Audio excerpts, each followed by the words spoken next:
ሰላም ጤና ይስጥልኝ። የኦሮማን ዩናይትድ ቲዩብ ተከታታዮች እንደምን አላችሁ? ትላንትና ዓለም ሁሉ በጉጉት ሲጠብቀው የነበረው የካራባኦ ካፕ ፍጻሜ ጨዋታ በዌምብላይ ተደርጓል።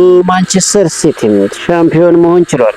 ማንቸስተር ሲቲ አርሰናልን 2-0 በማሸነፍ ሻምፒዮን ሲሆን ኒኮ ኦሬሊ የማንቸስተር ሲቲን የማሸነፊያ ግቦች አስቆጥሯል። ማንቸስተር ሲቲ 9ኛ የእንግሊዝ ካራባኦ ካፕ ዋንጫን ማሸነፍ ችሏል። መድፈኞቹ ለመጨረሻ ጊዜ በ1993 ድል ካደረጉ በኋላ የካራባኦ ካፕ ዋንጫ ማሸነፍ ሳይችሉ ቀርተዋል።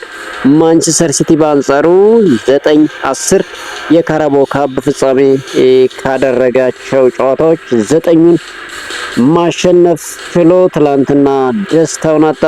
እንግዲህ ማንቸስተር ሲቲ 9ኛ የካራባኦ ካፕ ዋንጫውን ሲያሸነፍ ፔፕ ጋርዲዮላ በአንጻሩ 5ቱን የካራባኦ ካፕ ዋንጫዎች በማሸነፍ ሪከርዱን የብቻው አድርጎታል። አሰልጣኙ በድምሩ በሲቲ ቤት ያገኛቸው የዋንጫ ስኬት ወደ 19 ከፍ ማድረግ ችሏል። እንግዲህ ምርጥ የልደት ሳምንት ሆኖልኛል ያለው ኒኮ ኦሬሊ ነው። ማንቸስተር ሲቲን 2 ግቦች ያስቆጠረው ኒኮ ኦሬሊ ምርጥ የልደት ሳምንት ሆኖልኛል ሲል ከጨዋታው በኋላ አስተያየቱን ሰጥቷል። ማንቸስተር ሲቲ ደጋፊ ቤተሰቦች የተገኘው ኒኮ ኦሬሊ ትላንት ቅዳሜ ዕለት 21ኛ ዓመት የልደት ክብረ በዓሉን ሲያከብር ነበር። ኦሬሊ ከድሉ በኋላ አርሰናልን አሸንፎ ዋንጫውን ማንሳት ማይታመን ስሜት አለው፣ ምክንያቱም ምን ያህል ጥሩ እንደሆኑ እናውቃለን ሲል ተናግሯል። ድሉ ጥሩ መንፈስ እንደሚፈጥር የገለጸው ኒኮ ኦሬሊ በዚህ ድል ላይ መገንባት አለብን ሲል ተደምጧል።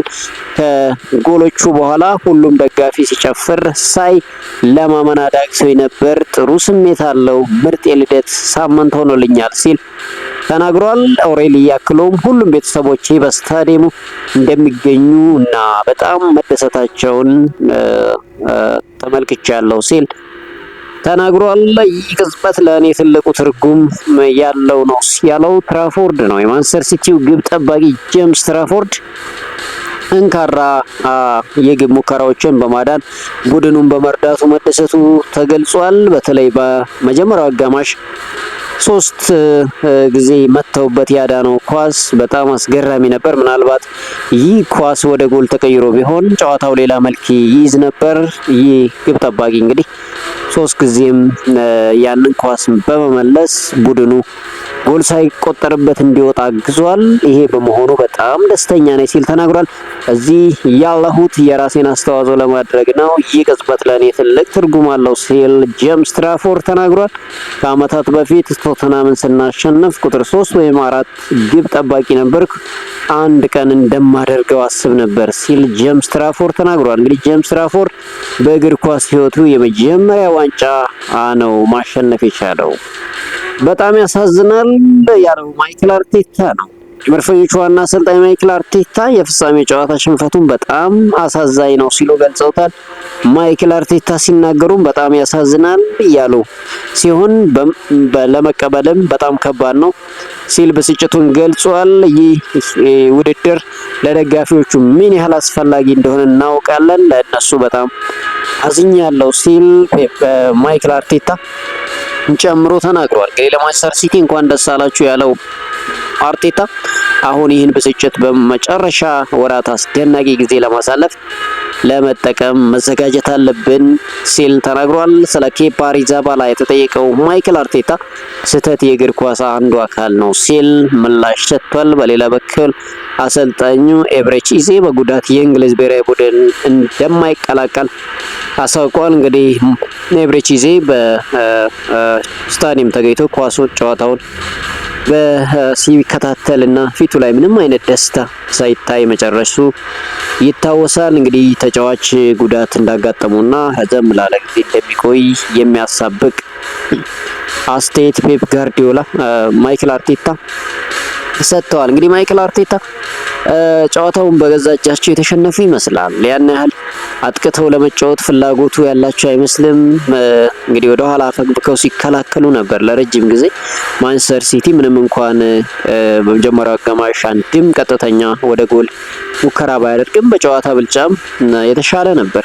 ሁለተኛው አጋማሽ ላይ ሙሉ በሙሉ ዶሚኔት አድርገው ተጫውተዋል። ድሉም የሚገባቸው እንደሆነ ማንም የሚያምን ነው ሀቅ ይመስላል። እንግዲህ ከጨዋታው በኋላም አሰልጣኝ ፔፕ ጋርዲዮላ ማስተያየት ሰጥቷል። የማንቸስተር ሲቲው አሰልጣኝ ፔፕ ጋርዲዮላ ዋንጫውን ያገኙት ምርጥ ቡድን አሸንፈው መሆኑ ልዩ ስሜት እንደሰጣቸው ተናግረዋል።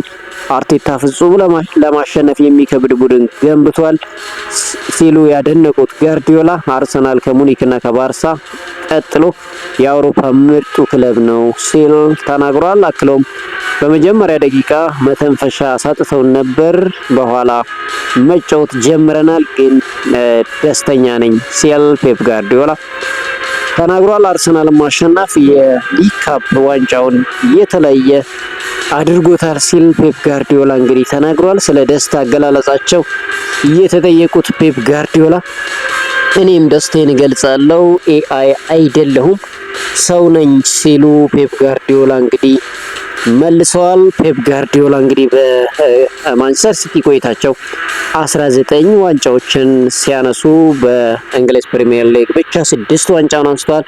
በኤፍኤ ካፕ 2 ዋንጫዎችን አንስቷል። በካራባው ካፕ እንግዲህ 5ኛ ዋንጫውን ያነሳበትን ድል ነው ትላንት ያጣጣመው። ኮሜንት ሺልድ 3 ዋንጫ አንስተዋል።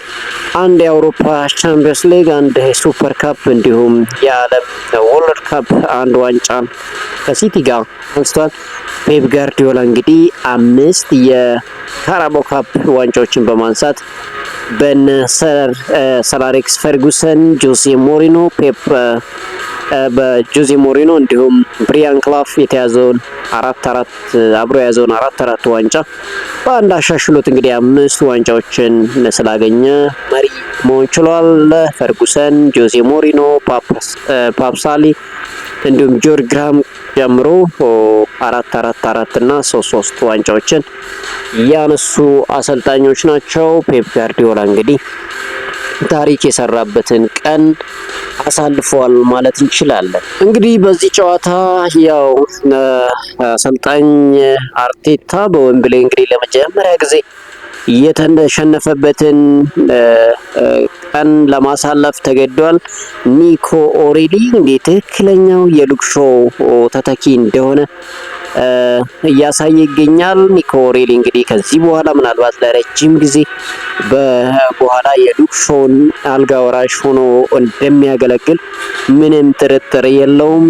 ኤርሊንግ ብሮት ሃላንድ በማንቸስተር ሲቲ ቤት የቀረው ዋንጫ ካራባው ካፕ ነበር። ካራባው ካፕንም ዛሬ ማሳካት ችሏል። አርሰናል በትክክለኛው ጊዜ ትክክለኛው ሜንታሊቲ ያጣበትን ቀን አሳልፏል። እንግዲህ አርሰናል ምን ጎደለው ብለን ስንጠይቅ ሜንታሊቲ፣ ሞቲቬሽን፣ ኮንፊደንስ እንዳጣና የዋንጫ ቡድን እንዳልሆነ የታዘብንበትን ቀን ነው ማሳለፍ የቻለው።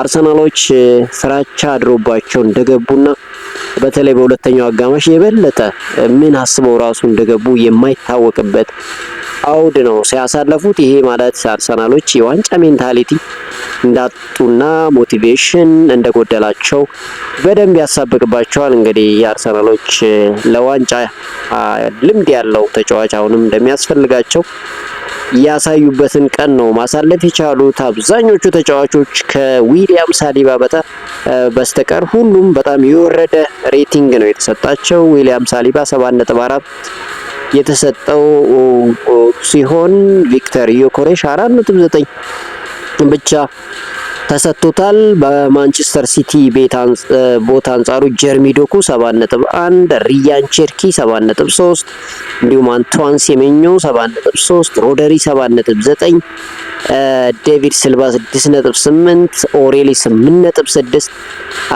አኬ 7፣ እንዲሁም ግብ ጠባቂያቸው 7.9፣ ኑኔስ 8.7።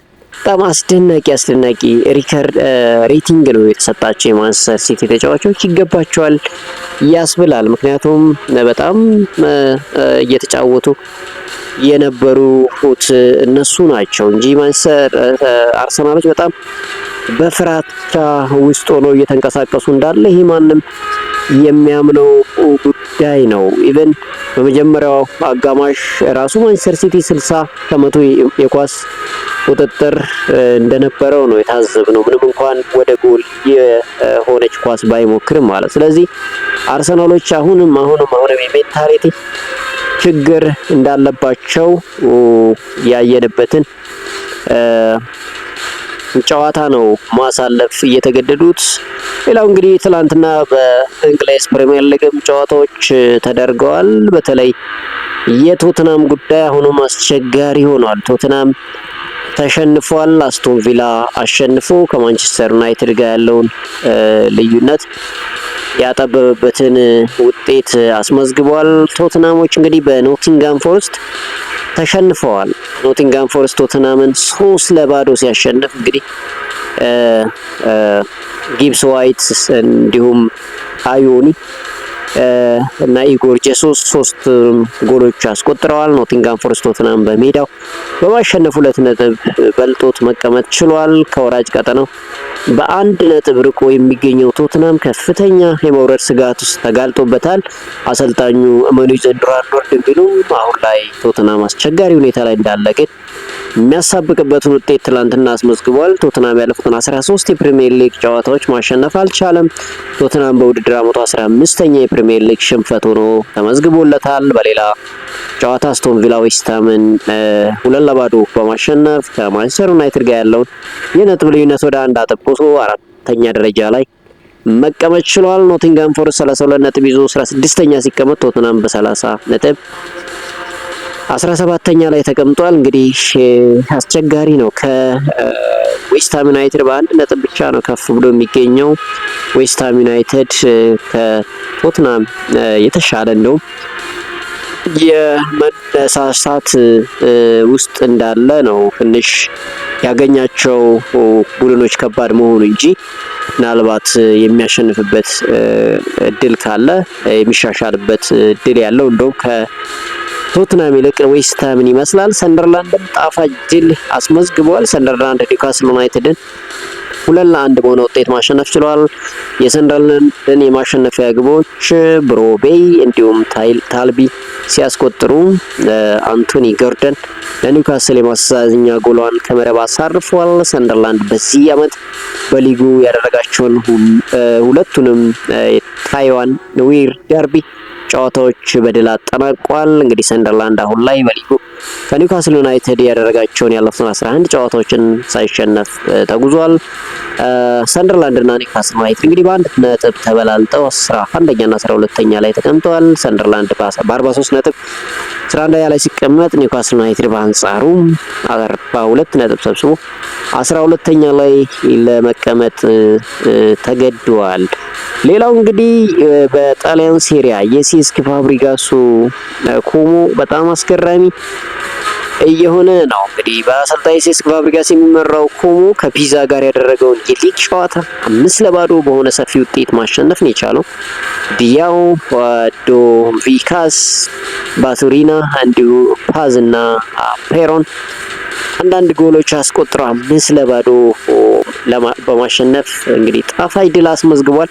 ኮሞ 5ኛ ተከታታይ ጣሊያን ሴሪያ ድሉን ማስመዝገብ ችሏል። በቻምፒዮንስ ሊግ ተሳትፎ ቦታ ላይ የሚገኘው ኮሞ እንግዲህ ከተከታዩ ዩቬንቱስ በ3 ነጥብ መራቅ ችሏል። ኮሞ ማሸነፉን ተከትሎ እንግዲህ ነጥቡን 57 በማድረስ 4ኛ ደረጃ ላይ መቀመጥ ችሏል። ምናልባት ዘንድሮ በአውሮፓ ቻምፒዮንስ ሊግ የሚሳተፍበትን እድልም የሚያገኝ ይመስላል።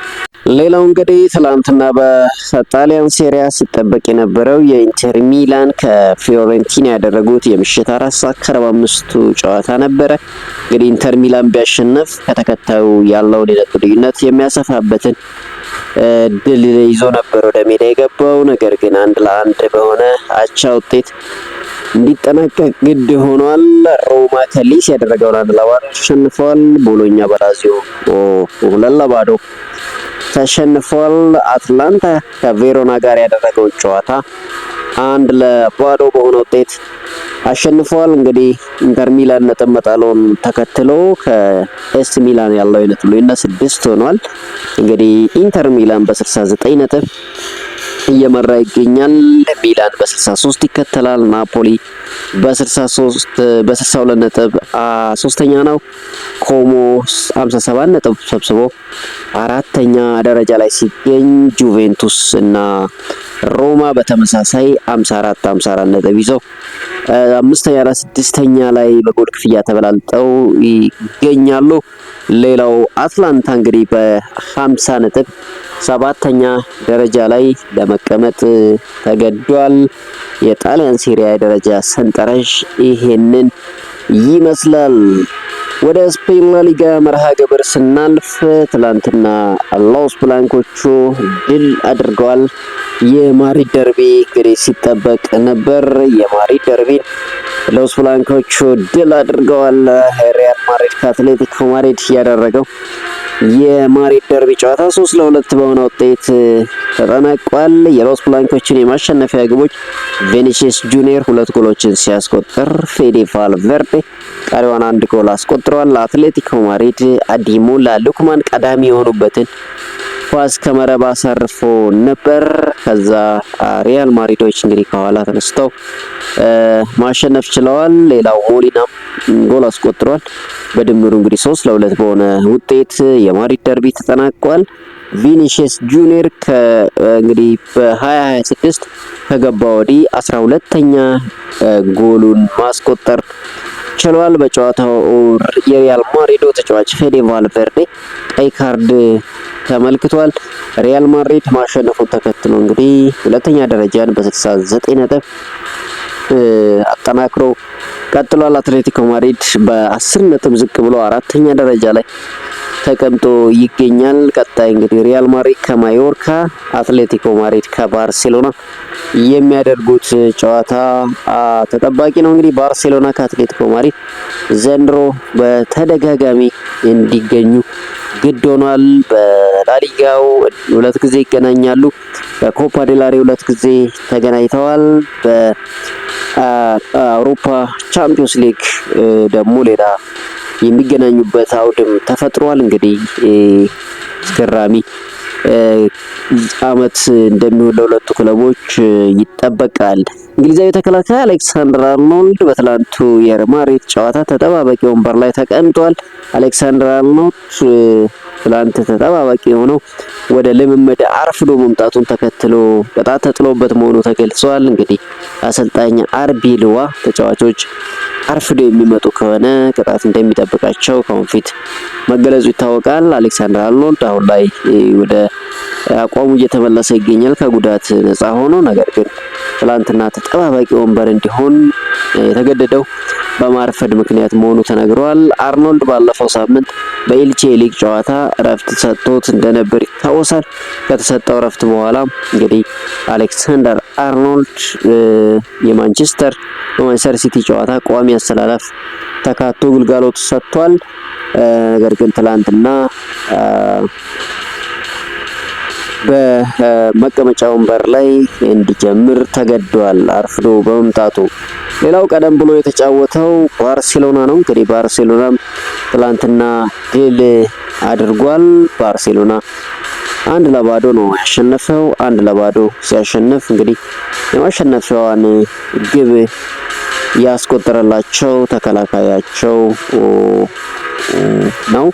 እንግዲህ አራሁ ግቡን አስቆጥሮ ባርሴሎና 1-0 በሆነ ውጤት አሸንፏል። ባርሴሎና በሜዳው ያደረጋቸውን 15 ጨዋታዎች ሁሉንም ማሸነፍ ችሏል። በሊግ ደረጃውም አናት ላይ ተቀምጧል በ73 ነጥብ ከተከታዩ ሪያል ማድሪድ በ4 ነጥብ ከፍ ብሎ አንደኛ ደረጃ ላይ ተቀምጧል። በአውሮፓ ቻምፒዮንስ ሊግ ከአትሌቲኮ ማድሪድ ጋር እንግዲህ የጥሎ ማለፍ ደርሶ መመለስ ጨዋታ ይኖረዋል። ቀጣይ በአትሌቲኮ ማድሪድ ሜዳ ደግሞ ባርሴሎና ቅዳሜ ዕለት ይጫወታል። ይህንን ጨዋታ እንግዲህ የሚያሸንፍ ከሆነ የተሻለ ላሊጋውን የማንሳት እድልን እንግዲህ እያሰፋ የሚሄድበት አጋጣሚ ይኖረዋል። ለማንኛውም ባርሴሎና ትላንትና አሸንፏል። በሪያል ማድሪዶች አሸንፏል። እንግዲህ ቪኒሲየስ ጁኒየር ዘንድሮ ለኪሊያን ምባፔ፣ ለጁድ ቤሊንግሃም፣ ኤድዋርዶ ካማቪንጋ ተጎድተው እሱ ግን ድንቅ እንቅስቃሴ እያደረገ ይገኛል። በአውሮፓ ቻምፒዮንስ ሊግ ያን ያህል የዘረኝነት ጥቃት እየደረሰበት እንኳን ክለቡ ምን ያህል ተሸክሞት እንዳሳለፈው ይታወሳል። አሁንም በስፔን ላሊጋ እንግዲህ ድንቅ እንቅስቃሴ እያደረገ ይገኛል። ቪኒሲየስ ጁኒየር ምናልባትም ዘንድሮ እንግዲህ በአውሮፓ ቻምፒዮንስ ሊግ ጥሩ መጓዝ የሚችሉና አውሮፓ ቻምፒዮንስ ሊግ የሚያነሱ ከሆነና በስፔን ላሊጋ ጥሩ እንቅስቃሴ የሚያደርጉ ከሆነ ከፊታችን እንግዲህ የዓለም ዋንጫውም ስላለ በክረምቱ እዛ ላይ ድንቅ እንቅስቃሴ የሚያደርግ ከሆነ ባለፈው ያጣውን የባላንዶር ሽልማት ለማግኘትም እንግዲህ ድል እንዳለው ዘንድሮ የሚያሳየው እንቅስቃሴ ይናገራል። ለማንኛውም ጊዜ የሚፈታው ጉዳይ ይሆናል። የአርሰናል ተከላካይ ዊሊያም ሳሊባ በጉዳት ምክንያት ከብሔራዊ ቡድን ስብስብ ውጪ መሆኑ ተገልጿል። በዚህ ምክንያት በዊሊያም ሳሊባ ቦታ የክሪስታል ፓላሱ ተጫዋች ላካሮክስ ጥሪ ቀርቦለታል። በሌላ በኩል ኤብረች ኢዤ የእንግሊዝ ብሔራዊ ቡድንን የማይቀላቀል ሲሆን በምትኩ የኒውካስል ባርነስ ጥሪ ቀርቦለታል። በተጨማሪም ጁሪያን ቲምበር ከኔዘርላንድ ብሔራዊ ቡድን ስብስብ ውጪ መሆኑ ተገልጿል። እንግዲህ የአርሰናል ተከላካይ ጁሪያን ቲምበር ትላንትና በተቀያሪ ወንበር ላይ ተቀምጦ ተመልክተነዋል። እሱም ማጣቱ አርሰናል ምን ያህል እንደጎዳው ግልጽ ነበር።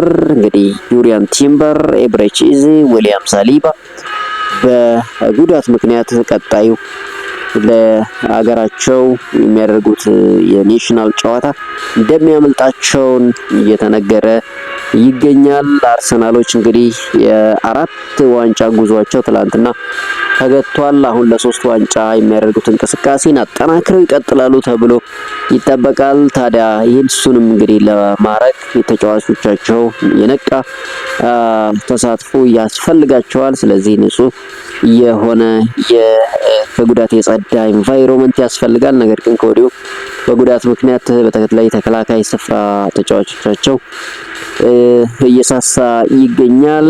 አሁን ሌላው ዊሊያም ሳሊባ ተጎድቷል። ትላንትና ጥሩ እንቅስቃሴ ሲያደርግ የነበረውና ከሌሎቹ አንጻራዊ የተሻለ ሬቲንግ የተሰጠው እሱ ነበር፣ ዊሊያም ሳሊባ ነበር። በዊሊያም ሳሊባ እንግዲህ እንደተጎዳ አንዳንድ ዘገባዎች ከጨዋታ በኋላ እየወጡ ይገኛሉ። ዊሊያም ሳሊባ በዚህ ምክንያት ለሀገሩ ግልጋሎት እንደማይሰጥ ተረጋግጧል። ውድ የቻናላችን ተከታታዮች እንግዲህ ላለልቱ ያዝነላችሁ አጫጭር ዜናዎችን ይመስላሉ። ቻናላችንን ሰብስክራይብ፣ ቪዲዮአችን ላይክ እንዲሁም ሼር በማድረግ እንድታበረታቱን በአክብሮት እንጋብዛለን። የአርሰናል ደጋፊያን እንዲሁም የማንቸስተር ዩናይትድ የማንቸስተር ሲቲ ደጋፊያን ከትላንቱ ውጤት በኋላ እንዴት ናችሁ? ሀሳባችሁን በኮሜንት ሴክሽን አጋሩም። በተለይ አርሰናል የተሸነፈው ትላንት በታክቲክ ወይስ ደግሞ በአቋም ምክንያት የሚለውን ምን ትላላችሁ የሚለው የሌሎቹ ክለቦች ደጋፊያንም አስተያየታችሁ መስጠት ትችላላችሁ። እንግዲህ አስተያየትና ኮሜንት የተጠበቀ ይሁን። ቪዲዮአችን ላይክ ይደረግ፣ ቻናላችንን ሰብስክራይብ ይደረግ። ባላችሁበት ሁሉ መልካም ቀን ይሁንላችሁ።